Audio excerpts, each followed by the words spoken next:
Okay, hello students. So let's move to the series and let's move to the next question of the pause and ponder class 9th. Hope आपको videos पसंद आ रहे हों और अगर आपको पसंद आ रहे हैं तो प्लीज़ शेयर और सब्सक्राइब करना ना भूलें, ठीक है। लाइक भी कर सकते हैं आप, ठीक है। ओके, सो हमारा जो नेक्स्ट क्वेश्चन है पॉज एंड पॉन्डर का, दैट इज़ क्वेश्चन 40। तो पहले हम क्वेश्चन को पढ़ लेते हैं। यहाँ लिखा है identify the number of electrons. तो ध्यान रखना है, हमने इलेक्ट्रॉन्स के बारे में बताना है in the outermost shell of the following, ठीक है। तो हमारे पास कुछ एटम्स दिए हैं, इनके आउटर मोस्ट शेल में कितने इलेक्ट्रॉन्स होंगे हमें इस चीज़ को बताना है, ठीक है। सो पहला है आपका carbon, then you have fluorine, उसके बाद आपका है सिलिकॉन। ओके, ये एटम्स आपको याद होने चाहिए।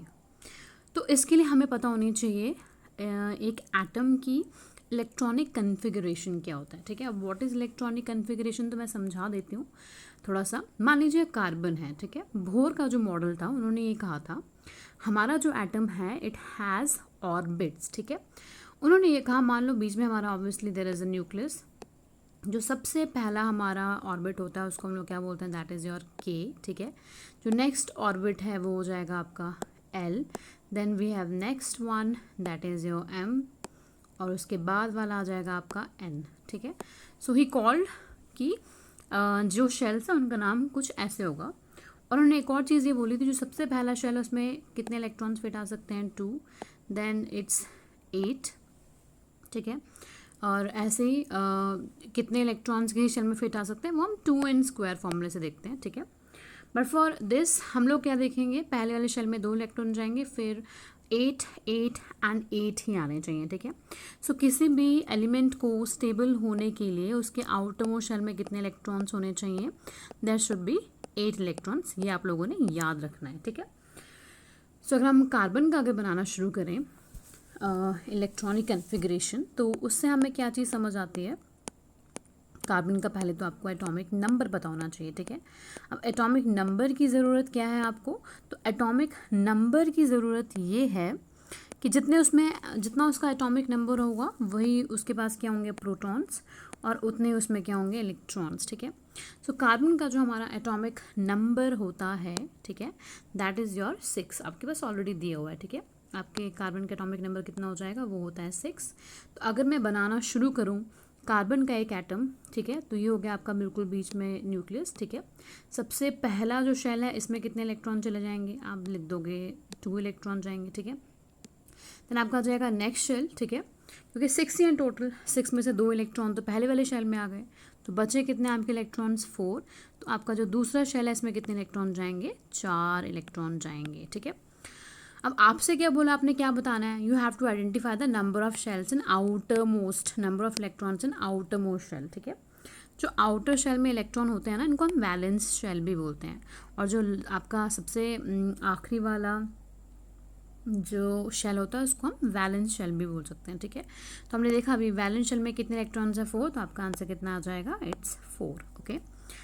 ऐसे ही हम लोग अब क्या करेंगे, बनाएंगे हम लोग next atom that is of fluorine, ठीक है। अब बनाने के लिए आपको सिर्फ क्या चाहिए, you need atomic number, okay. Fluorine का जो एटॉमिक नंबर है वो कितना होता है, दैट इज़ 9। तो अगर हम बनाना शुरू करें तो सबसे पहला हमारा शेल आ जाएगा, इसमें जाएंगे हमारे 2 इलेक्ट्रॉन्स, ठीक है। तो टोटल 9 होते हैं, 9 में से 2 जाएंगे तो कितना बच जाएगा, 7। तो आपके 7 इलेक्ट्रॉन जाएंगे यहाँ पे, ठीक है। सो ये होगी इसकी इलेक्ट्रॉनिक कन्फिग्रेशन, फर्स्ट शेल में 2, दूसरे शेल में 7, एंड ये हो गया आपके लास्ट शेल में कितने इलेक्ट्रॉन्स हैं, 7 इलेक्ट्रॉन्स, ओके। ऐसे अगर हम बात करें सिलिकॉन की, उसका होता है एटॉमिक नंबर 14। तो फर्स्ट शेल में जाएंगे 2, सेकेंड शेल में आप दे दोगे 8, 8 और 2 हो जाएंगे 10, ठीक है। और बचे कितने, 4, तो आपके लास्ट शेल में कितने चले जाएंगे, 4। तो इलेक्ट्रॉनिक कन्फिग्रेशन हो जाएगा 2, 8 एंड 4। इसका जो सबसे लास्ट शेल है वो है थर्ड वन, और उसमें आपके पास इलेक्ट्रॉन्स हैं 4, okay. I hope this is clear. आपने सिर्फ आउटर मोस्ट शेल में इलेक्ट्रॉन्स कितने हैं वही लिखने हैं, और याद रखना है सबसे पहले शेल में कितने इलेक्ट्रॉन्स फिट आने चाहिए, 2, नेक्स्ट 8, और आपने 8, 8 के हिसाब से ही लिखना है, okay. I hope it is clear. So चलते हैं अपने नेक्स्ट क्वेश्चन की ओर। ओके चलते हैं नेक्स्ट क्वेश्चन पे। तो क्वेश्चन दिया हुआ है 2 डिफरेंट एटम्स हैव 11 प्रोटॉन्स। तो क्या बोला हुआ है, प्रोटॉन्स का नंबर कितना है, प्रोटॉन है 11, ठीक है, बट वन हैज़ 12 न्यूट्रॉन्स। एक में क्या है आपके 12 न्यूट्रॉन, ठीक है, और दूसरे में कितने, प्रोटॉन दोनों में सेम ही दिए हुए हैं, ठीक है, और जो एटम बी मान लेते हैं उसमें आपके पास न्यूट्रॉन कितने दे रखे हैं, 13 दे रखे हैं, ठीक है। तो पहले क्वेश्चन को समझना है बहुत आराम से। फिर है how do their atomic numbers and mass number compare, ठीक है, एटॉमिक नंबर और मास नंबर को कंपेयर करेंगे और बताएंगे क्या इन एलिमेंट में कोई क्या ये एलिमेंट सेम है या फिर ये डिफरेंट है, ठीक है। तो पहले हम लोग देख लेते हैं। तो देखो पहली बात तो हमें पूछा है कि एटॉमिक नंबर और मास नंबर को कंपेयर करना है। तो एटॉमिक नंबर होता क्या है, Z से हम इसको शो करते हैं, जितने आपके प्रोटॉन होते हैं वही होता है आपका एटॉमिक नंबर। तो पहले वाले हमारे एटम ए का एटॉमिक नंबर कितना आ जाएगा 11, और ऑब्वियसली क्योंकि एटम बी में भी हमारे पास 11 ही प्रोटॉन्स हैं तो इसका एटॉमिक नंबर भी कितना आ जाएगा, 11 ही आ जाएगा, ठीक है। अब चलते हैं मास नंबर पे, ठीक है। तो मास नंबर को हम रिप्रेजेंट करते हैं ए से, और मास नंबर निकालने के लिए हमारे पास फॉर्मूला होता है, प्रोटॉन्स और न्यूट्रॉन्स को ऐड कर दोगे तो मास आ जाएगा, ठीक है। सो प्रोटॉन हमें कही हुए थे कि आपके पास 11 है, और जो एटम ए है उसमें न्यूट्रॉन्स कितने हैं, 12। तो अगर दोनों को प्लस करेंगे तो कितना आ जाएगा, 23। सो इस एटम का एटॉमिक नंबर हो जाएगा 11 और इसका मास नंबर हो जाएगा 23। ऐसे इसका मास नंबर निकाल लेते हैं। क्वेश्चन में सिर्फ कहा है कि प्रोटॉन तो सेम है बट दूसरे वाले एटम में न्यूट्रॉन कितने हैं, 13। तो आप दोनों को ऐड करोगे तो आपका मास नंबर कितना आ जाएगा, दैट विल बी 24, ठीक है। अब अगर हम इनकी बात करें तो देखो क्योंकि आपका एटॉमिक नंबर तो सेम है, ठीक है, जैसे आपका एटम जो ए है इसका एटॉमिक नंबर कितना आ जाएगा, वो तो 11 ही है, ठीक है। इसका मास नंबर कितना है, इट इज़ 23। सिमिलरली एटम जो आपका बी है इसका भी एटॉमिक नंबर कितना है, 11, ठीक है, और इसका मास नंबर कितना है, दैट इज़ 24, ठीक है। अब आपके ऐसे एलिमेंट्स जिनका एटॉमिक नंबर सेम हो, ठीक है, बट मास नंबर डिफरेंट हो, ठीक है, उनको हम लोग क्या बोलते हैं, they are called as isotopes. Isotopes क्या होते हैं, सेम एलिमेंट हैं वो, उनका एटॉमिक नंबर सेम होता है बट मास नंबर कैसा हो जाएगा, डिफरेंट हो जाएगा, ठीक है। तो अगर हम बात करें कि ये एलिमेंट, ये कौन से एलिमेंट की बात हो रही है, तो यहाँ पे बात हो रही है क्योंकि आपका नंबर ऑफ प्रोटॉन्स कितने हैं, 11, तो आपके नंबर ऑफ प्रोटॉन अगर 11 है तो एटॉमिक नंबर कितना हो जाएगा, 11, और 11 एटॉमिक नंबर है किसका, that is of your sodium. तो दैट मीन्स यहाँ पे कौन से एटम्स की बात हो रही है, सोडियम के आइसोटोप्स की बात हो रही है, ठीक है। So I hope isotopes is also clear. तो चलते हैं हम अपने नेक्स्ट क्वेश्चन की ओर, ठीक है। तो अब नेक्स्ट क्वेश्चन आपका बोल रहा है कि ब्रोमीन एटम जो है वो अवेलेबल है 2 आइसोटॉप्स में, ठीक है। एक तो ब्रोमीन 3579, ये नीचे वाला होता है एटॉमिक नंबर, ऊपर वाला एटॉमिक मास, और इसका परसेंटेज हमारे इन्वायरमेंट में 49.7% है। सिमिलरली ब्रोमीन का एटॉमिक नंबर है 35 और उसका मास नंबर होता है 81, और परसेंटेज जो है हमारे इन्वायरमेंट में वो होती है कुछ इतनी। हमसे क्या, हमें एवरेज एटॉमिक मास निकालना है ब्रोमीन एटम का, ओके। तो पहले जो चीज़ दे रखी है वो आप लिख लेंगे, आइसोटोप दे रखा है ब्रोमीन का, ठीक है, atomic mass, atomic number and इनका परसेंटेज अबंडेंस आपने लिखना है, ठीक है।